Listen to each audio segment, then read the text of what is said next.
Olá pessoal, hoje nós vamos falar então sobre constante de blindagem e deslocamento químico dentro da RMN. Então eu vou dar uma ideia para vocês de como o campo magnético ele interfere no ambiente químico, né? Uma ideia sobre tensor e constante de blindagem, consequentemente a partir disso eu consigo falar sobre deslocamento químico e finalmente uma breve discussão sobre os fatores que influenciam o deslocamento químico. Ok? Então vamos lá. Então a gente tem que lembrar da nossa equação fundamental da RMN, né, que a gente discutiu na primeira aula, que é dado pelo que a frequência é igual a razão magnetogírica sobre 2π vezes o campo externo aplicado pelo equipamento. E se a gente pensar nessa equação, a gente chegaria à conclusão de que os hidrogênios dentro de uma molécula teriam o mesmo sinal, né, a mesma frequência. Mas a gente sabe que isso não é verdade pelo espectro de etanol, que foi o primeiro espectro que eu mostrei aqui. Se isso fosse verdade, a RMN seria inútil, né? A gente podia jogar fora isso aí, porque a gente não ia distinguir nada, né? Os diferentes hidrogênios dentro de uma molécula ou diferentes núcleos dentro de uma molécula que a gente estaria analisando, né?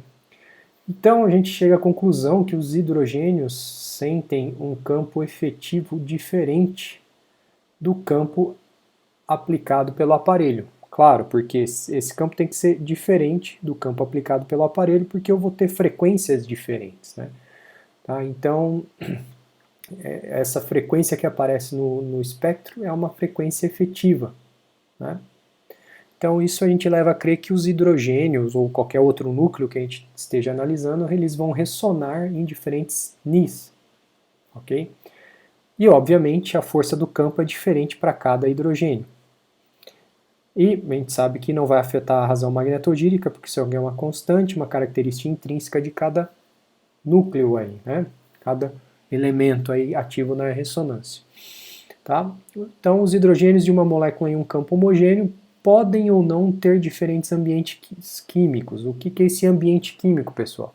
O ambiente químico é a vizinhança ao redor desse núcleo. O que é essa vizinhança? São a densidade eletrônica, a densidade eletrônica dos substituintes vizinhos, geminais, vicinais, e pode até ser também, se a gente pensar em RMN em solução, né? Pode ser a densidade dos solventes também, né? Então, tudo que tiver vizinho que possa afetar aí a minha constante de a minha meu ambiente químico, perdão.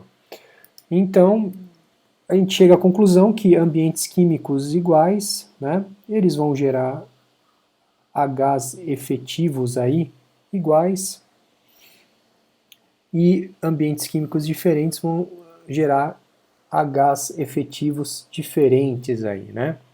Então, ou seja, aqui se os ambientes químicos forem iguais de dois núcleos de hidrogênio, esse sinal vai ser o mesmo, né? Eles vão cair em cima do mesmo sinal aqui, certo? Se eles forem diferentes, eu vou ter sinais diferentes. Então, se a gente olhar o nosso espectro de etanol novamente, a gente chega à conclusão que eu tenho três ambientes químicos diferentes aqui.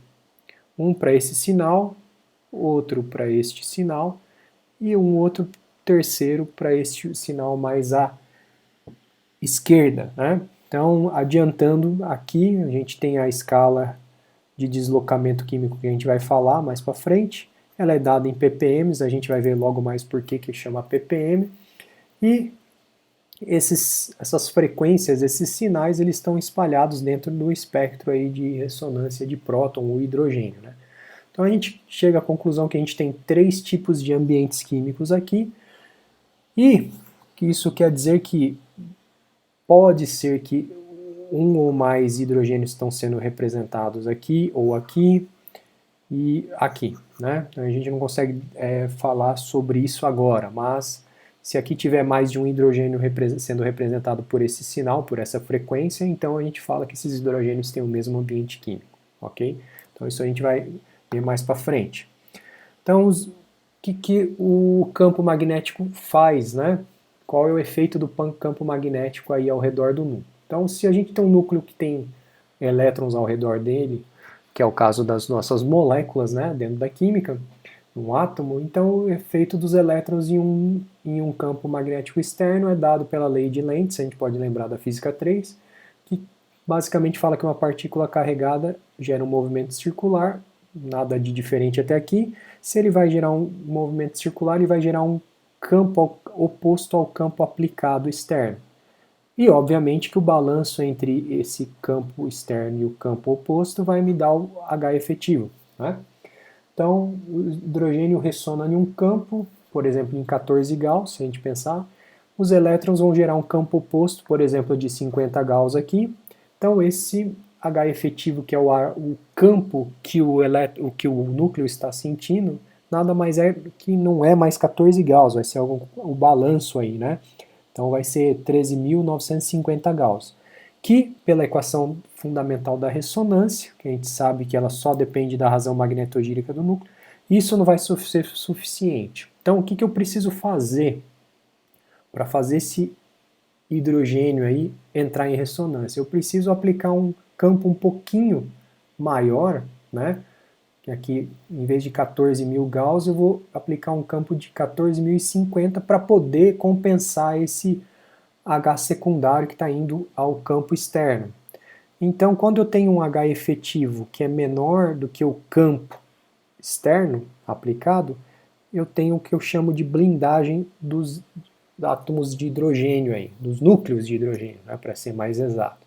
Por que blindagem? Porque a gente pode pensar que os elétrons desse hidrogênio estão protegendo o núcleo de sentir esse campo, por isso que chama blindagem, né?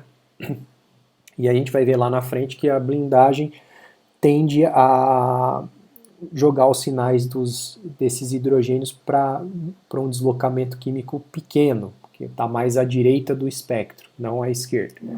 E eu posso ter algum H secundário a favor do campo aplicado.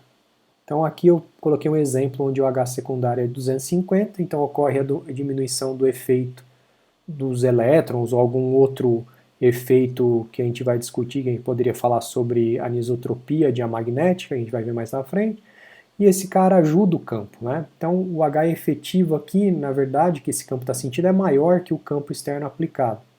Isso é mais que suficiente para ter a ressonância. Então, na verdade, essa contribuição, a hora que eu ligar o campo, vai existir, então eu não posso aplicar 14.000 Gauss aqui, eu tenho que aplicar 13.750 para ver o sinal da ressonância aqui, para contemplar a condição de ressonância pela equação, né, que é 14.000 Gauss aqui.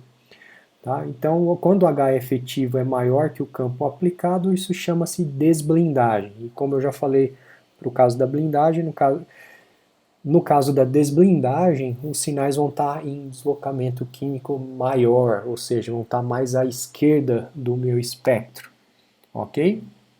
Então vamos ver o que é tensor e constante de blindagem, que tem tudo a ver com isso aí. Então, eu pensando no H secundário que é gerado, que pode proteger ou desproteger o meu núcleo quando o campo é aplicado, esse cara ele é proporcional ao campo aplicado, certo?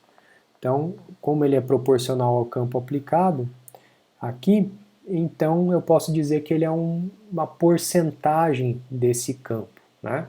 Então, esse sigma aqui é o nosso tensor blindagem, que ele depende do campo e dos elétrons ao redor desse meu átomo de hidrogênio aí, do meu núcleo de hidrogênio que eu tô usando como modelo aqui, né? Então, em meio isotrópico, a gente pode chamar de constante de blindagem, tá? Porque em meio anisotrópico isso aqui é um tensor, né? Então, em meio isotrópico, ele passa a ser uma constante, porque eu uso o traço dessa matriz 3x3 aí, ok? Então, aí eu não preciso usar mais negrito para poder representar o tensor, aí agora é uma constante, então eu posso pensar que o H efetivo nada mais é do que o H menos o H efetivo é H0 menos sigma H0. Então, quando eu fatoro isso, coloco o H0 em relevância aqui, então eu fico com essa expressão, né?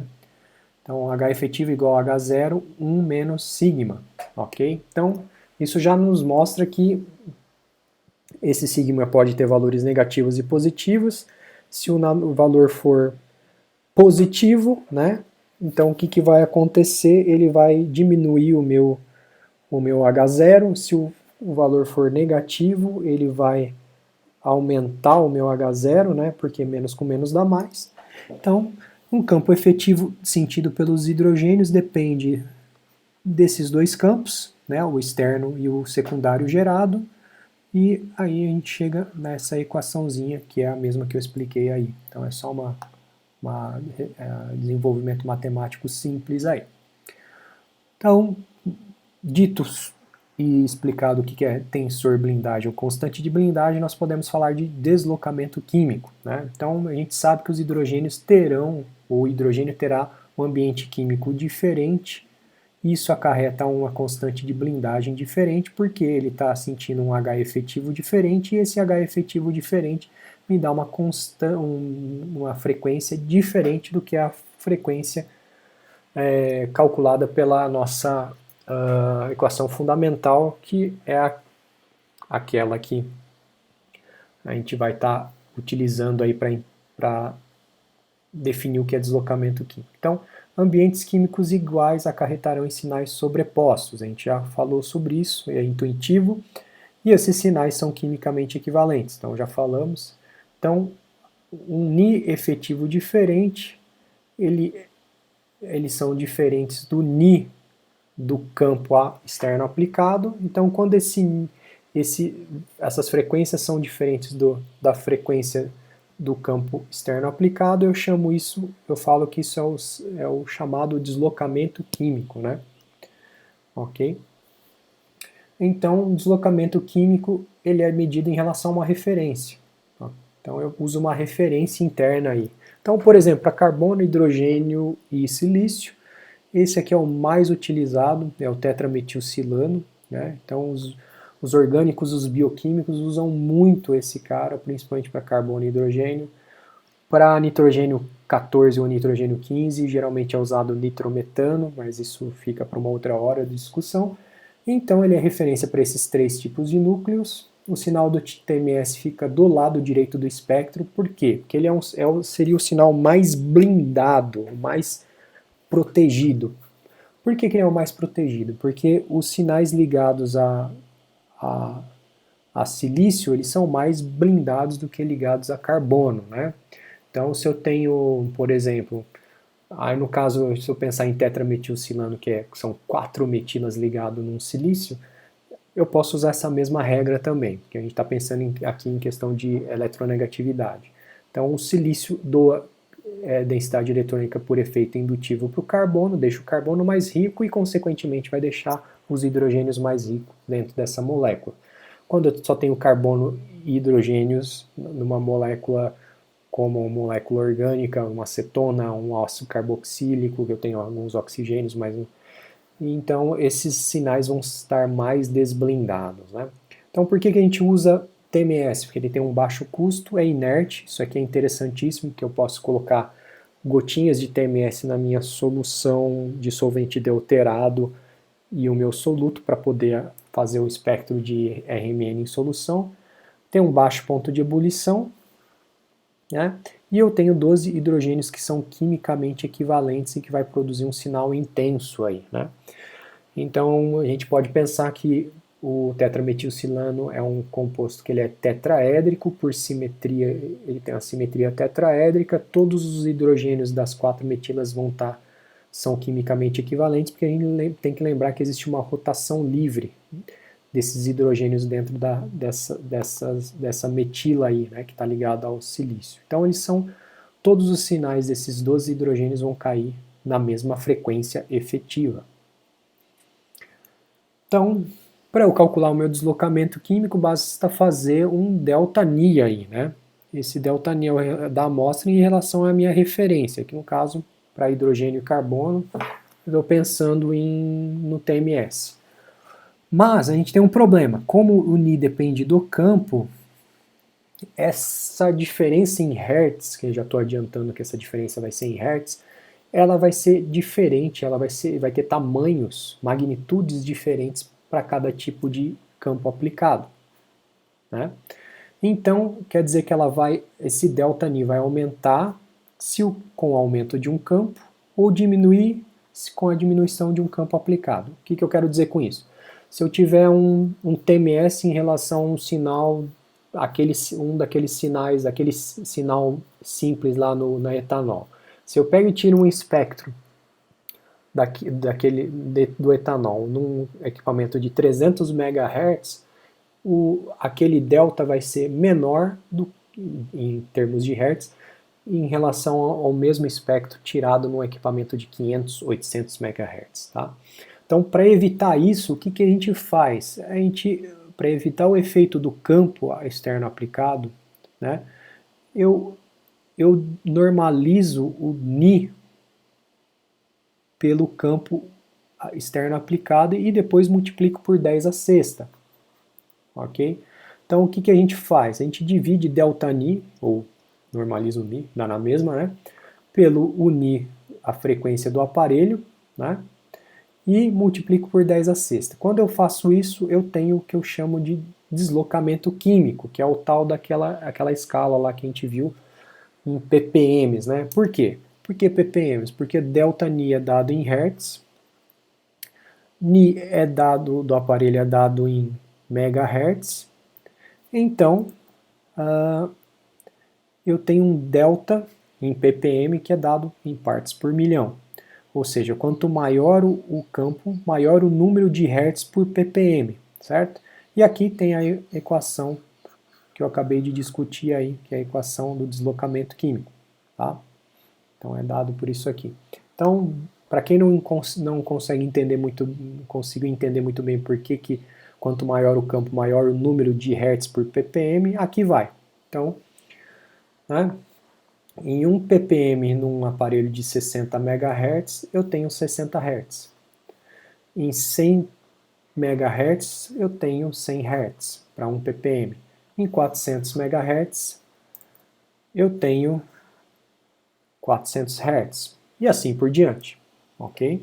Então, por isso que é importante normalizar em relação ao campo. E aí a gente não trabalha em Hertz, a gente trabalha em partes por milhão, em ppm, tá? Então, aqui tem um outro espectro, aqui eu não me lembro o que é isso aqui, mas o interessante aqui é que eu tenho um sinal aqui que refere-se aos hidrogênios de uma metila, ou seja, caem todos na mesma frequência, eles são quimicamente equivalentes, eu tenho outro CH2 e aromáticos aqui, né, que pode ser um anel benzênico. Né? Então aqui a escala está toda em ΔNi, né?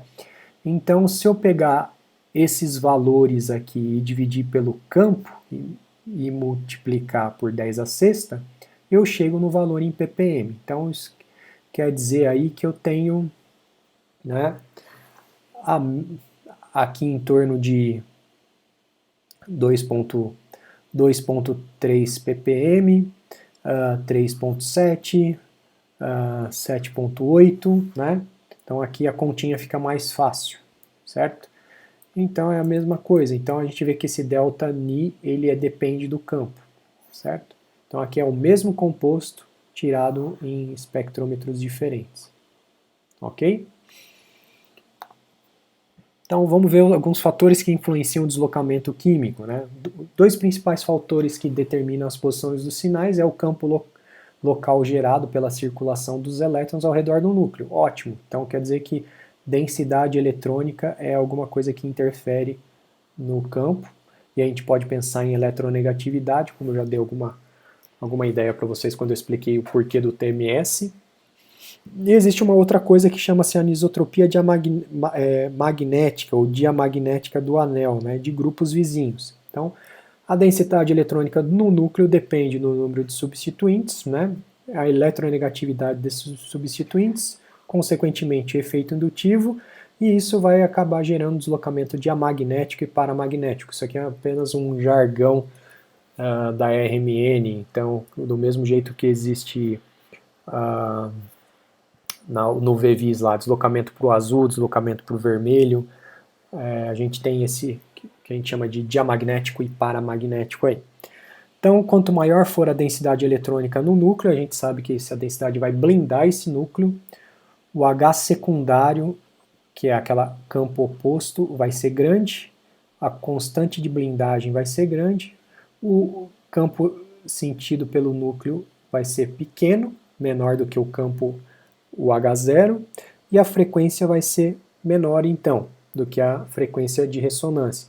E o deslocamento químico vai ser pequeno, né? Então, a gente tem um deslocamento que a gente chama para campo alto aí, né? Porque o Ni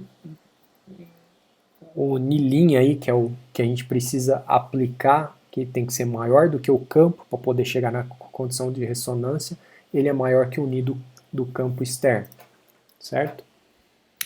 E quando a densidade eletrônica é pequena, o H secundário vai ser pequeno, a constante de blindagem vai ser pequena, ou seja, a proteção dela vai ser pequena, e o H efetivo vai ser grande, o Ni vai ser grande e o deslocamento químico vai ser grande, né? E a gente vai ter um deslocamento para campo baixo aí, ou seja, o Ni que a gente tem que aplicar, ele é menor do que o Ni do aparelho, né, da condição de ressonância para esse núcleo, ok? Muito bem, então aqui a gente tem um esquema de alguns jargões usados aí na ressonância, né? Então a gente tem a escala em ppm, ó, de 0 a 10 ppm, geralmente isso para RMN de hidrogênio ou próton está dentro dessa faixa. Então aqui a gente fala que a gente tem uma região de campo alto, uma região de campo baixo, né? Ou um deslocamento diamagnético, quando o sinal está num deslocamento químico maior e cai para um deslocamento químico menor, e um deslocamento químico paramagnético quando acontece o oposto, aí, ok? Então, esse campo alto e campo baixo tem a ver com aquele H0 linha que eu tenho que aplicar para poder chegar na condição de ressonância. São termos que não são muito mais usados aí hoje em dia, mas eu posso falar, quando eu tinha uma molécula e eu tenho um sinal desse hidrogênio quando eu oxidei, sei lá, um álcool para uma acetona, esse sinal caiu para campo alto ou campo baixo. Então, a gente pode pensar em coisas desse tipo aí, tá? Então aqui, voltando para agora um novo espectro, esse é o espectro da propanona, vulgo a nossa amiga acetona, né, o nome de guerra dela, comercial, e a gente tem um único sinal em 2.1 ppm, que refere-se aos 6 hidrogênios dessa molécula, ou seja, esses 6 hidrogênios eles são quimicamente equivalentes. Por que eles são quimicamente equivalentes? Por que eles têm o mesmo ambiente químico? Eu tenho duas metilas, elas têm uma livre rotação em torno desse eixo aqui, né? E por simetria, né? Então a gente vê que simetria não é uma coisa só exclusiva do infravermelho do Raman, né? Então por simetria esses dois camaradas aí são iguais, ok? Então isso vai me levar a um único sinal. Aqui eu tenho o espectro de hidrogênio do acetato de metila, né? Então agora eu tenho dois sinais diferentes aí. Um está em torno de 2.1 e o outro em torno de 3.6 aí, ppm. A grande questão é que quem é quem, né? Então a gente pode pensar que eu posso usar o espectro de ressonância da acetona e olhar e falar assim, os sinais daquelas 6 hidrogênios das duas metilas está caindo em 2.1, então provavelmente essa parte aqui é muito parecida com a acetona, isso aqui deve ser o sinal dessa metila ligado à carbonila, né? E, consequentemente, por exclusão, então esse aqui seria o sinal da metila ligado diretamente ao oxigênio. Sim, mas eu poderia pensar em questão de eletronegatividade, né? Então eu tenho uma metila ligada a um carbono sp2, ou um carbono, né? E no outro caso eu tenho uma metila ligada a um oxigênio que é muito eletronegativo. Então esse oxigênio aí, ele retira a densidade eletrônica do carbono por efeito indutivo, que consequentemente retira a densidade eletrônica dos hidrogênios, deixando esses hidrogênios mais desprotegidos, mais desblindados, né? Então o H secundário aqui vai ser muito menor do que o H secundário na metila ligado à carbonila, ou o H efetivo aqui vai ser muito maior, né, o do metóxi, em relação à metila, né? Então são coisas que eu posso pensar aí para poder tentar desvendar ou descobrir quais, quais hidrogênios são representados por esses picos aí. Então, eu tenho um outro fenômeno aí, o efeito que muda também o deslocamento químico, que é a tal da anisotropia diamagnética. Ela ocorre em corrente de anel dos elétrons π, a gente vai ver que também ocorre em alguns sistemas com ligação sigma. Basicamente induz um campo magnético local, que eu estou chamando de H-Lock aqui. E vai gerar um cone de blindagem, uma região de blindagem ou desblindagem se eu pensar em compostos cíclicos, pessoal, como o benzeno e outros compostos aromáticos, né?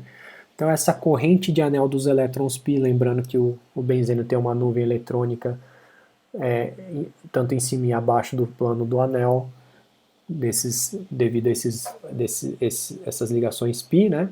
Então, quando eu ponho o benzeno no campo, esses elétrons começam a circular, né? Cargas em movimento vão gerar um campo magnético contrário ao campo, ou a favor, dependendo do caso, e vai gerar um campo local a favor do campo aplicado pelo aparelho no plano do anel. Na verdade é uma região, né? Então o H efetivo aqui vai ser bem grande e o deslocamento químico vai ser bem grande.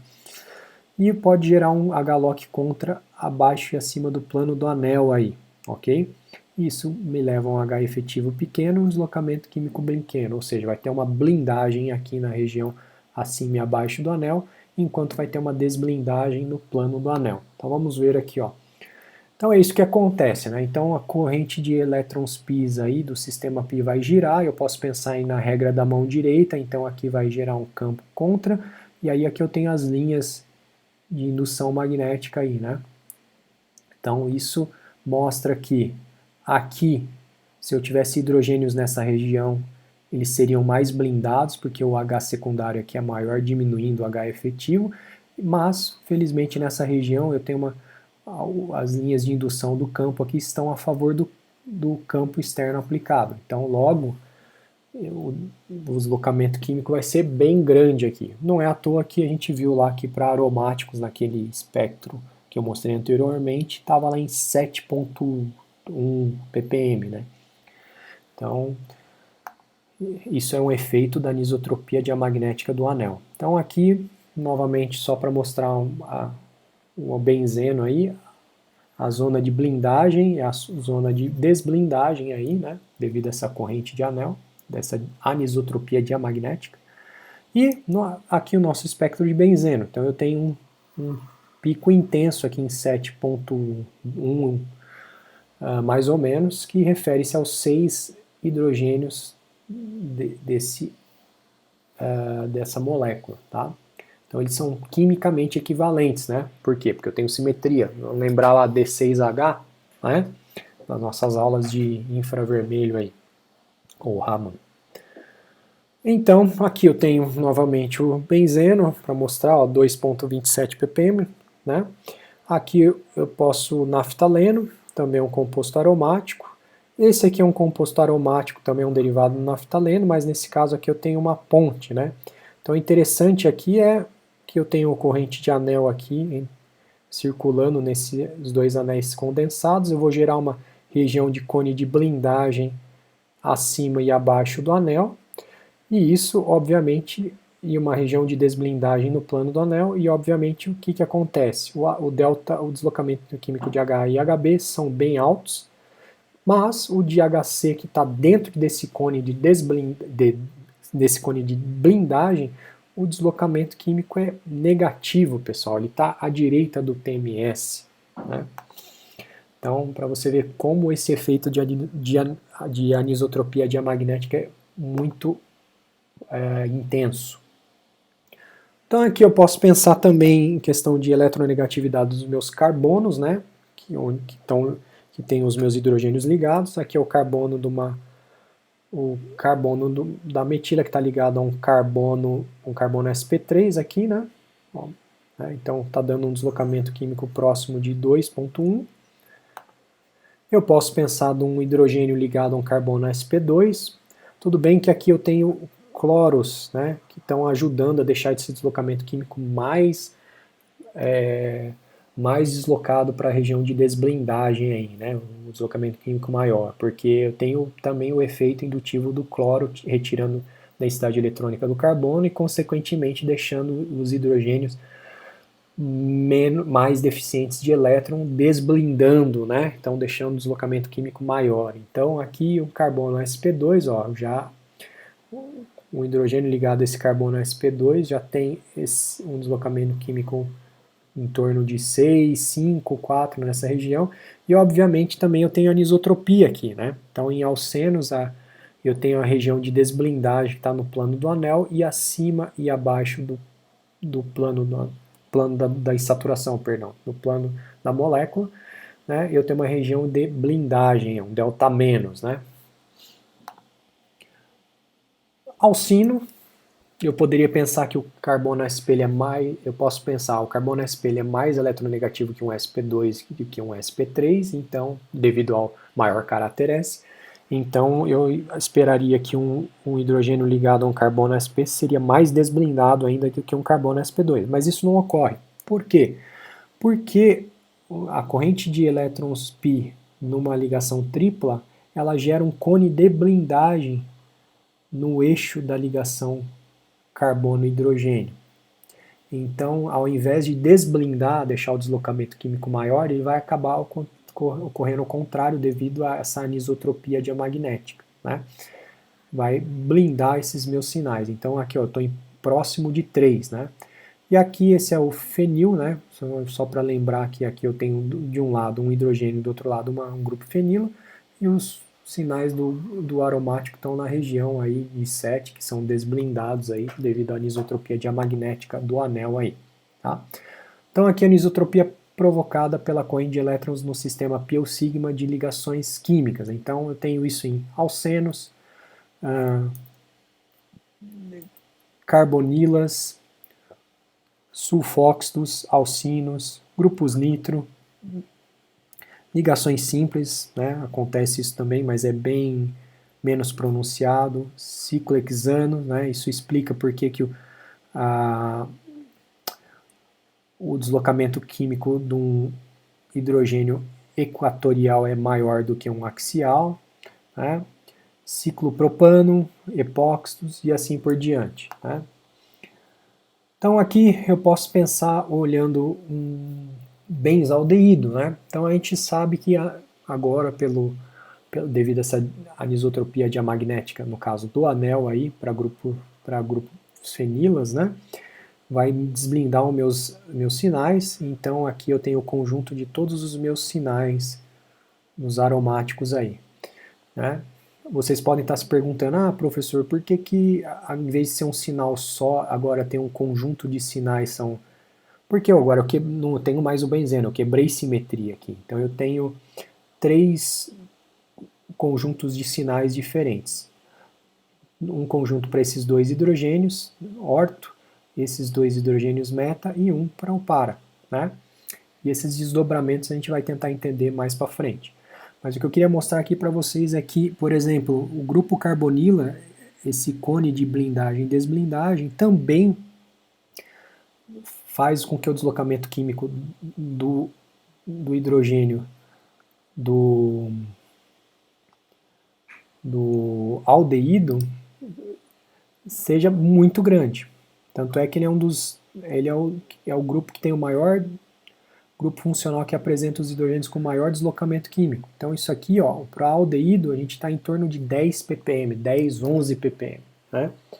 Por quê? Porque eu tenho uma região de desblindagem aqui no plano do anel. Então, o que está acontecendo aqui? Além desse hidrogênio estar ligado a um carbono sp2, que é mais eletronegativo e vai puxar a densidade eletrônica para cima dele, deixando o hidrogênio mais deficiente de elétron, eu ainda tenho eu tenho o efeito da anisotropia diamagnética da corrente das ligações, da ligação π aqui, que vai criar uma região de desblindagem maior aqui na região onde está esse hidrogênio. Então, aqui meio que eu tenho a junção de dois efeitos. Óbvio que a anisotropia diamagnética ela é mais importante aqui, ok? Então, isso leva ao meu hidrogênio ter um deslocamento químico muito grande, perto de 10 ppm. E, finalmente, para terminar aí, eu queria mostrar para vocês a escala de deslocamento químico para hidrogênio, ou próton, né? Que vocês vão encontrar na maioria dos livros, né? Então, isso aqui é muito útil para a gente ter uma ideia da região onde esses sinais estão e ajudar a gente a assinalar esses sinais. Então, por exemplo, em torno de 9, 10, um pouquinho mais, eu tenho hidrogênios de aldeídos. Região de 9 a 6 eu tenho hidrogênios aromáticos. De 7 a 4 eu tenho hidrogênios de alcenos. De 5 a 3 eu tenho hidrogênios ligados a carbono sp3 que tenham ligações com oxigênio, cloro e bromo, né? Então, de 2 a próximo de 4 eu tenho o mesmo caso anterior, mas aqui eu tenho nitrogênios e enxofres ligados ao carbono sp3. Aí aqui, a partir de 3,5, as coisas começam a se sobrepor. Eu tenho hidrogênios de alcino, né, de hidrogênios de carbonos sp3 ligados a carbonila, ligados a carbonos com dupla ligação com nitrogênio, ou alcenos. E aqui de 2 até 0 eu tenho alcanos e ciclopropanos e assim por diante. Então isso aqui nos dá uma ideia, né? Porque existem vários efeitos, às vezes atuando ao mesmo tempo, né? Então isso aqui é uma tabelinha que geralmente a gente usa para resolver provas do nosso curso ou resolver exercícios, que a gente consulta para ter uma ideia de onde possa estar esses sinais e, sendo mais específico, tentar assinalar esses sinais dizendo, esse deve ser um sinal de um hidrogênio, de um aldeído, ou de uma acetona, ou de um alceno, ou de um alcino. Então isso nos ajuda a tentar elucidar a nossa estrutura, tá ok? Então, para essa aula era isso que eu gostaria de falar. Um abraço para todos aí.